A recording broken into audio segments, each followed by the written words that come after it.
அன்பார்ந்த தமிழர்களே, ஜல்லிக்கட்டு பற்றிய புதிய தலைமுறை தொலைக்காட்சி விவாதம் பற்றி குறிப்பிட்டிருந்தேன். அதில் விவாத தொகுப்பாளர் ஜென்ராமம், அதில் பங்கேற்ற கோலப்பனும் தமிழர் விரோத போக்கின் உச்சத்தில் பேசினார்கள். அதை பற்றி மேலும் காணும் முன்பு ஜல்லிக்கட்டு பற்றிய ஒரு சுருக்கமான வரலாற்றை காண்போம். மனிதனின் பூர்வீக திணையான குறிஞ்சிக்கப்புறம் முல்லைவாழ் மக்கள் மாடுகளையும் ஆடுகளையும் மந்தை மந்தையாக மேய்த்து அவற்றின் ஊனையும் பசுக்களின் பாலையும் நுகர்ந்து வாழ்ந்தனர். அதற்கடுத்தபடியாக நிலத்தை பண்படுத்தி பயிர் செய்து உணவு தயாரிக்கும் மருதுநிலைத்தனையில் நிலத்தை உழ காளை மாடுகளை பயன்படுத்த வேண்டிய தேவையை உணர்ந்தனர். அதற்காக காளைகளை தனிப்பட்ட முறையில் பழக்கப்படுத்த வேண்டிய தேவை உருவானது. திமிலோடு திமிராக திரியும் காளைகளை விரட்டி பிடித்து அவற்றை பழக்கி அவற்றை நுகத்தடியின் கீழ் கொண்டு வருவது ஒரு கலையாகவே வளர்ந்தது. அந்த கலையே ஒரு வீர விளையாட்டாகவும் வளர்ந்தது. அந்த விளையாட்டுகளில் வெற்றி பெறுவோருக்கு பரிசுகள் வழங்கப்பட்டன. மருதுநில பண்பாட்டில் ஒரு காலத்தில் நிலக்கிழார்கள் தங்களது மகளுக்குரிய வரன்களை தேர்ந்தெடுப்பதில் ஆண்களின் வீரத்தை ஒரு முக்கிய தகுதியாக வைத்திருந்தனர். எனவே தமக்கு மகள் பிறந்த முதலே ஒரு காளையை பேணி வளர்த்து அவள் பருவம் எய்தும் போது அக்காளையை அடக்குபவனே தனது மகளுக்கான மணாளன் என்று முறைப்படுத்தி இருந்தனர். இப்படி காளை அடக்கும் வீர விளையாட்டுக்கு ஏறுதழுவல் என்று பெயர்.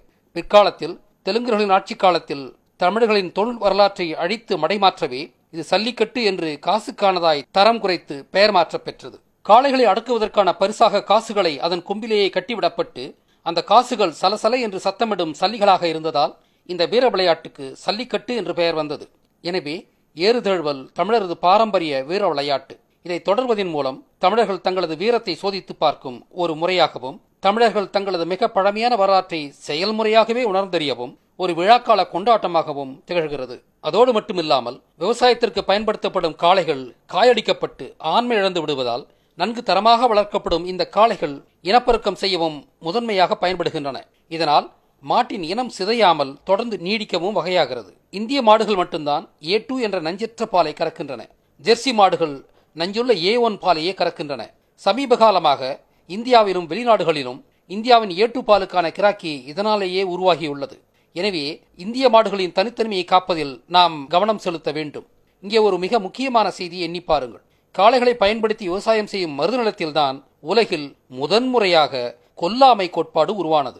விவசாயத்தால் உணவு பாதுகாப்பு வந்த உடனேயே மனிதர்கள் வாழ விலங்கினங்களை கொல்வது அவசியமற்றது என்ற கொல்லாமையை உலகிற்கு முதலாக அறிமுகப்படுத்தியவர்கள் தமிழர்கள்தான். அப்படிப்பட்ட நமக்கா இவர்கள் அறிவுரை சொல்கிறார்கள்? இப்படியெல்லாம் அற்புதமான செய்திகளை கொண்ட சல்லிக்கட்டை, வருடத்தில் ஒரு சில நாட்களே நடத்தப்படும் சல்லிக்கட்டை ஏன் தடை செய்கின்றனர்?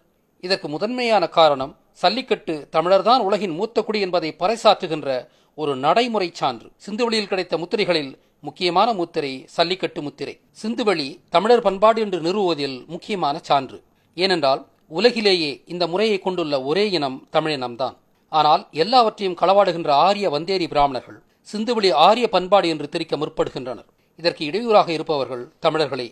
எனவே தடைக்கு இதுவும் ஒரு காரணமாக இருக்க வாய்ப்புள்ளது. அடுத்ததாக, சமீப காலமாக இயற்கை விவசாயம் வேகமான வளர்ச்சியை அடைந்து வருவதை யாவரும் அறிவர். இயற்கை வேளாண்மைக்குரிய அனைத்து உரங்களும் மருந்துகளும் மாடுகளின் கழிவுகளில் இருந்தே உருவாக்கப்படுகின்றன. இதற்கு ஜெர்சி மாடுகளின் கழிவுகள் முழுமையாக பயன்படுவதில்லையாம். நாட்டு மாடுகள்தான் இவற்றிற்குரிய நுண்ணுயிரிகள் கொண்டவையாக இருக்கின்றனவாம். வட இந்தியாவில் ஜெர்சி மாடுகளின் கலப்பினங்களுக்கு மாறியதால் அங்கு நாட்டு சினைக்காளைகள் பேணப்படுவதில்லையாம். ஆனால் தமிழகத்தில் சல்லிக்கட்டு மூலமாக சினைக்காளைகள் இருப்பது இயற்கை வேளாண்மைக்கு பெரிய ஆதரவாக இருக்கிறது. சல்லிக்கட்டும் அதற்காகவே நடத்தப்படுகிறது. இது மான்சாண்டோ போன்ற பல இல்லுமினாட்டி கம்பெனிகளுக்கு பெரிய இடையூறாக உள்ளது. எனவே சல்லிக்கட்டை தடுத்தால் தமிழக மாடுகளின் விவசாய பங்கீட்டை தடுக்க முடியும். அதோடு அல்லாமல் A2 பால், மாட்டு மாமிசம் போன்றவற்றையும் இல்லுமினாட்டி கம்பெனிகளிடமிருந்து இறக்குமதி செய்ய வேண்டிய நிலைக்கு இந்தியர்களை தயாரிக்கவே சல்லிக்கட்டுக்கு தடை விதிக்கப்படுகிறது. நமது மாடுகளின் உண்மையான மதிப்பை அறிய வேண்டுமானால் சில செய்திகளை நீங்கள் அறிய வேண்டும். ஒரு காலத்தில் நெல்லூர் பகுதியில் இருந்து காளைகளின் விந்துக்களை வெளிநாடுகளுக்கு கடத்தும் தொழில் நடந்து வந்தது என்ற செய்தி உங்களுக்கு வியப்பை அளிக்கலாம். பிரேசில் இன்று உலகிலேயே அதிகமாக பால் பொருட்களையும் மாட்டுக்கறியும் ஏற்றுமதி செய்யும் நாடு. பிரேசிலில் சமீபத்தில் இந்தியாவின் கிர் என மாடு ஒன்றின் ஏல மதிப்பீடு 1 கோடி ரூபாய். அவர்களின் மாட்டு வளம் இந்தியாவிலிருந்து 60களில் ஏற்றுமதியான வெறும் 100 மாடுகளில் இருந்து பெறப்பட்டது என்றால் விந்தையாக இருக்கிறதா? தமிழர் மாடுகள் தாம் உலகின் சிறந்த மாட்டு வகைகள். திருவள்ளுவர் மாட்டை செல்வத்தோடு ஒப்பிடுவார், கல்வியோடும் மாட்டை ஒப்பிடுவார். கேடில் விழுச்செல்வம் கல்வி ஒருவருக்கு மாடல்ல மற்றவை எவை. தமிழில் மாடு என்றாலே செல்வம்தான். தமிழரது ஒப்பற்ற செல்வம் மாடுகள்தான். இதை அழிக்கத்தான் இல்லுமினாட்டிகள் வனவிலங்கை காக்கிறோம் என்ற பெயரில் சல்லிக்கட்டுக்கு தடை விதிக்கிறார்கள். இதற்காக பேட்டா என்ற அமெரிக்க இயக்கம் இந்தியாவில் இறக்கிவிடப்பட்டு வனவிலங்குகளை காக்கிறோம் என்ற பெயரில் செயல்பட்டு தமிழக மாட்டு வளத்தை அழிக்க திட்டமிட்டு இயங்குகின்றது. பேட்டா தாங்கள் மீட்ட விலங்குகளில் 80% கொன்றே இருக்கின்றது. அதற்கான ஆதாரத்தை காணுங்கள். எனவே இது வேறு திட்டத்தோடு உருவாக்கப்பட்ட ஒரு போலி இயக்கம். பேட்டா ஒரு இல்லுமினாட்டி இயக்கம் என்று அதன் நடவடிக்கைகளை கொண்டு கணிக்கின்றனர். சல்லிக்கட்டை எதிர்க்கும் மேனகாவும் யார் என்று நினைக்கின்றீர்கள்? உலக மக்களின் பண்பாட்டை ஒழிப்பதுவும் இல்லுமினாட்டிகளின் முக்கிய திட்டங்களில் ஒன்று. இதில் வேடிக்கை என்னவென்றால், பசுமாடுகள் வனவிலங்குகளே இல்லை, அவை வீட்டு விலங்குகள் மட்டுமே. சான்றாக எருமைக்கு காட்டெருமை என்ற வனவிலங்கு வகை உள்ளது. ஆனால் உலகில் எங்குமே காட்டில் பசுக்கள் இல்லை. அவை முழுக்க முழுக்க வீட்டு விலங்குகள் தான். இது மிகப்பெரிய உண்மை. ஆதி காலத்தில் அவை வனங்களில் இருந்திருக்கலாம். ஆனால் இன்று அவை உலகின் எந்த காட்டிலும் காணப்படுவதில்லை. ஆக இவற்றை வனவிலங்கு என்று திட்டமிட்டு தவறாக வகைப்படுத்தி வனவிலங்குகளை காக்கிறோம் என்ற பெயரில் தமிழரின் சொத்தையும் பண்பாட்டையும் ஒரு சேர அழிக்க திட்டமிட்டுள்ளனர். சல்லிக்கட்டு பற்றி மேலும் அற்புதமான செய்திகளோடு ஒரு முழுமையான காணொளியை பிறகு வெளியிடுகிறோம். இந்திய அரசுகள் இல்லுமினாட்டிகளின் வசம் உள்ளதாக நான் சந்தேகிக்கிறேன். இதை நீங்கள் உணர ஒரு ஆதாரம் கொடுக்கிறேன். மோடி அவர்கள் பிரதமரான உடனேயே மக்களவை கூடுவதற்கு முன்பாகவே அவர் போட்ட அவசர சட்டம் இராணுவ தளவாட உற்பத்தியில் 100% அந்நிய முதலீட்டுக்கு அனுமதி அளித்து அவர் பிறப்பித்த ஜிஓ தான். பிறகு அதை அவர் வாபஸ் பெற்றார் என்றாலும் இந்திய அரசு இல்லுமினாட்டியின் பிடியில் இருப்பதாக நான் சந்தேகிக்கின்றேன். இது இந்திய மக்களுக்கு மிகப்பெரிய ஆபத்து. இந்திய சினிமா கம்பெனிகள் பலவும் இல்லுமினாட்டி கட்டுப்பாட்டிலேயே உள்ளன. இந்த நிலை மாற வேண்டும் என்றால் இந்திய மக்கள் அனைவரும் இல்லுமினாட்டிகள் பற்றி அறிந்தே ஆக வேண்டும். இல்லுமினாட்டிகள் பற்றிய முழு செய்தியையும் அறிந்தால் நீங்கள் அரண்டே போவீர்கள். அந்த அளவிற்கு கொடியவர்கள் அவர்கள். இன்டர்நெட் வந்த பிறகுதான் இவர்களின் வண்டவாளம் தெரிய வருகிறது. இவர்களுக்கு எதிர்ப்பு காட்டு தீ போல இப்போது உலகெங்கும் கிளம்புகிறது. இல்லுமினாட்டி என்பவர்கள் ஒரு சிறுபான்மை யூத சமூகம். உலகின் அனைத்து பெரிய தொழில் நிறுவனங்களும், தொலைக்காட்சிகளும், பத்திரிகைகளும், சினிமா நிறுவனங்களும் இவர்களின் உடைமைகள்தான். இவர்கள் உலக மக்களை குடும்பம், தனிச்சொத்து, பண்பாடு, ஆன்மீகம், ஒழுக்கம், தேசபக்தி இல்லாத விலங்காண்டிகளாக மாற்றி அடிமைப்படுத்தி ஆளத்துடிக்கும் கொடியவர்கள். இவர்களின் செயல்கள் நல்லது போல தோன்றும், ஆனால் அவை மனிதத்தை அழிக்கக்கூடியவை. கம்யூனிசம் கூட இவர்களால் உருவாக்கப்பட்ட ஒரு அழிவு ஆயுதமே. இந்த இல்லுமினாட்டி வியாபாரிகள் தாங்கள் நுழைய முடியாத நாடுகளில் கலவரத்தை உண்டு பண்ணி அந்த நாட்டு அரசர்களை கொன்று தங்களுடைய கைப்பாவைகளிடம் ஆட்சியை மாற்றி அந்த நாட்டு மக்களை சுரண்ட உருவாக்கிய தத்துவமே கம்யூனிச தத்துவம். கம்யூனிச தத்துவம் ஒரு பொருந்தா தத்துவம். லெனின் 3.5 கோடி ரஷ்யர்களை பட்டினியால் கொன்றார். கோமாளி மாவோ 5 கோடி சீனர்கள் பட்டினியால் சாக காரணமாக இருந்தார். இந்த செய்தியெல்லாம் இப்போதுதான் வெளியில் கசிகின்றன. அமெரிக்காவில் பண்பாடு இல்லை என்பதற்கு இந்த இல்லுமினாட்டிகளே காரணம். அமெரிக்கா இல்லுமினாட்டிகளின் கட்டுப்பாட்டில் தான் உள்ளது. எப்போதுமே உலகின் அமைதியின்மைக்கு இவர்களே மூல காரணம். அரபு நாடுகளில் கடந்த 20 ஆண்டுகளில் தனது நேரடி போரால் அமெரிக்கா இதுவரை 1 கோடிக்கும் மேலாக மக்களை கொன்றுள்ளது. ஆப்ரஹாம் லிங்கன், கென்னடி போன்ற நல்லவர்களை படுகொலை செய்தவர்கள் இந்த இல்லுமினாட்டிகள் தான். போர்களை உருவாக்கி மக்களை கொல்வது இவர்களுக்கு பொழுதுபோக்கு. போர் செய்யும் இரு தரப்பினருக்குமே இவர்கள் ஆயுதங்கள் கொடுத்து பெரும்பணம் பண்ணுவார்கள். பணம் கொடுத்த இவர்கள் உலகெங்கும் பிரச்சனை உருவாக்குவதையே தங்களது பொழுதுபோக்காக கொண்டுள்ளனர். அந்த பிரச்சனைகள் மூலமாக தங்களுக்கு லாபம் உண்டாகும்படியாகவும் பார்த்துக் கொள்வார்கள். உலகெங்கும் இவர்கள் உருவாக்கும் ஆயிரக்கணக்கான பிரச்சனைகளில் சல்லிக்கட்டும் ஒன்று.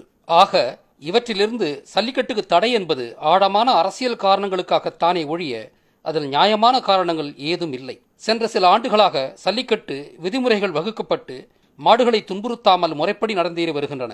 அப்படி இருக்கும்போது இப்போது தடை என்பது வியப்பாகத்தானே இருக்கிறது. இப்போது நாம் புதிய தலைமுறை விவாதம் பற்றி காண்போம். தொகுப்பாளர் ஜென்ராம் ஆரிய பிராமண வகுப்பைச் சேர்ந்தவர். போதாக்குறைக்கு இவர் ஒரு கம்யூனிச சித்தாந்தம் கொண்டவர். இவர் நிகழ்ச்சி தொகுப்பாளராக இருந்தும் கூட சல்லிக்கட்டுக்கு எதிராகவே வன்மத்தோடு பேசினார். பிராமணர்கள் விவசாயத்தை கீழ்த்தரமானதாக கருதியவர்கள். அப்படிப்பட்ட பின்புலத்தை கொண்டவரை முழுக்க முழுக்க தமிழர் தொடர்பான விவசாயம் தொடர்பான பிரச்சனையில் தொகுப்பாளராக புதிய தலைமுறை ஏன் இறக்கியது என்பதே நமது கேள்வி. புதிய தலைமுறை தொலைக்காட்சி நடத்திய வாக்கெடுப்பிலும் 75% பேர் சல்லிக்கட்டுக்கு ஆதரவாக வாக்களித்தனர் என்ற செய்தியை கூட அவர் தயக்கத்தோடும் வேண்டா வெறுப்போடுமே வெளிப்படுத்தினார். அடுத்ததாக கோலப்பன் முழுக்க முழுக்க விஷத்தை கக்கி அறிவற்ற வாதங்களையே வைத்தார்.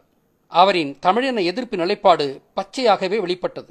அவர் இந்து பத்திரிகையின் முன்னாள் பத்திரிகையாளர் என்ற ஒன்றே இவரது லட்சணத்தை புரிந்து கொள்ள இயலும் செய்தி.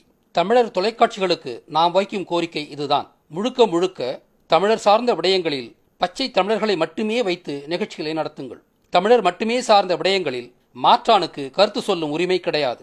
தமிழர் தொலைக்காட்சிகளில் கூட வந்தேரி ஆரிய பிராமணர், மலையாளிகள், தெலுங்கர்களே ஆக்கிரமித்து நிற்கின்றனர். தமிழர்கள் நடத்தும் தொலைக்காட்சிகளில் இவர்களுக்கு என்ன வேலை? தமிழர்கள் இதையெல்லாம் ஆழமாக எண்ணி பார்க்க வேண்டும். தமிழர் நடத்தும் தொலைக்காட்சிகளிலேயே தமிழருக்கு எதிரான செய்திகள் வருவது தமிழினத்திற்கு பெரும் தீங்கை விளைவிக்கும். தமிழினம் இதை ஒரு துரோக செயலாகவே எண்ணி பார்க்கும். இப்படி தமிழருக்கு எதிராக வெளியாகும் செய்திகளின் பின்புலமே மாற்றார் ஆதிக்கம்தான். தமிழர் தொலைக்காட்சிகளிலிருந்து மாற்றார்களை முற்றாக வெளியேற்ற வேண்டும். தற்போதைய உலகில் கருத்து என்பது நடுநிலையில் இல்லாமல் இனம் சார்ந்ததாகவே இருக்கின்றன. இதுபோன்ற அபத்தமான நிகழ்ச்சிகள் கேரள, கன்னட, ஆந்திர மக்களுக்கு எதிராக அந்தந்த மாநிலங்களில் நடக்குமா? அந்தந்த மாநில மக்களுக்கு எதிராக அங்கே மாற்றார் பேசிவிட முடியுமா என்று மட்டும் எண்ணி பாருங்கள். அப்போதுதான் தெரியும் தமிழர்களாகிய நாம் எங்கே இருக்கிறோம் என்று. மாடு வீட்டு விலங்கு, யானை வீட்டு விலங்கல், காட்டு விலங்கு. அதை மலையாளிகள் திருவிழாக்களில் பயன்படுத்துவதை நீதிமன்றம் தடுக்குமா? அது மதம் பிடித்து எத்தனை முறை மனிதர்களை கொண்டிருக்கிறது. அங்கே நீதிமன்றம் தலையிடாது. நாகரிகம் அறிந்த தமிழன் இளித்தவாயனா? நாய் நன்றாக மோப்பம் பிடிக்கும் என்பதால் அதை துன்புறுத்தி பயிற்சி அளித்து போலீஸ் பயன்படுத்துவதை நீதித்துறை அனுமதிப்பது எப்படி? குதிரைகளையும் ஒட்டகங்களையும் இந்தியா தனது படையில் பயன்படுத்துவது நியாயமா? உனக்காக ஏனையா அவை சாக வேண்டும்? பாகிஸ்தானோடு சண்டை போட வேண்டும் என்று அவை உன்னை கேட்கவில்லையே. இப்படி ஆயிரம் கேள்விகளுக்கு உச்ச நீதிமன்றம் பதில் வைத்திருக்குமா? ஒட்டகத்தையும் குதிரைகளையும் இராணுவத்தில் பயன்படுத்தக்கூடாது என்று இந்திய உச்ச நீதிமன்றம் தீர்ப்பெழுதுமா? மாமிசத்திற்காக மாடுகளை தலையில் சுத்தியாலேயே அடித்துக் கொள்ளும் கொடூரத்தை இந்திய நீதிமன்றம் தடுத்துள்ளதா? விலங்குகளை கொடூரமாக கொள்வது தினந்தோறும் லட்சக்கணக்கில் இந்தியா முழுவதும் நிகழும் கொடுமை அல்லவா? இங்கே போனது இந்த உச்ச நீதிமன்றம். தமிழர்களின் பண்பாடு சம்பந்தமான விடயங்களில் தலையிட இந்திய அரசிற்கோ இந்திய உச்ச நீதிமன்றத்திற்கோ உரிமை இருக்கிறதா? அந்த உரிமை எப்படி வருகிறது? இந்தியா ஒரு தேசம் என்ற பொய் பித்தலாட்டத்தால் வரும் உரிமை அது. இந்தியா 30க்கும் மேற்பட்ட வேறுபட்ட மொழி, பண்பாட்டு இனங்கள் வாழும் ஒரு நாடு மட்டுமே. இது ஒரு தேசம் அல்ல. இந்தியாவை ஒரு தேசம் என்று சொல்வது ஒரு கடைந்தெடுத்த அயோக்கியத்தனம். இந்தியா ஒரு தேசம் அல்லையாதலால் இந்திய அரசின் சட்டங்களும் ஒரு வரம்புக்குட்பட்டதாகத்தான் இருக்க வேண்டும். எந்த ஒரு இனத்தின் இறையாண்மையிலும் குறுக்கிட இந்தியாவிற்கு அனுமதி இல்லை. தமிழர்கள் சார்ந்த சிக்கல்களில் தமிழர்கள் மட்டுமே இறுதி முடிவெடுக்க வேண்டும். 5 வருடம் ஆட்சி செய்யவே மக்களிடம் ஆணை பெறும் சனநாயக நாட்டில் 10,000 வருடங்களாக தொடரும் பண்பாட்டு நிகழ்வை 2000 கிலோமீட்டருக்கு அப்பால் இருக்கும் தமிழினத்தை அறியாத குருடர்கள் முடிவு செய்ய முடியாது. தமிழரின் மண், பண்பாடு, மொழி, சமயம், ஆட்சி சார்ந்த விடயங்களில் இந்தியா தலையிடாத வரை மட்டுமே தமிழர்கள் இந்தியாவின் அங்கமாக இருப்பர். இல்லையேல் தமிழர்கள் இந்தியாவிலிருந்து விடுதலை அடைவார்கள். இதுவே தமிழரின் உறுதியான நிலைப்பாடு.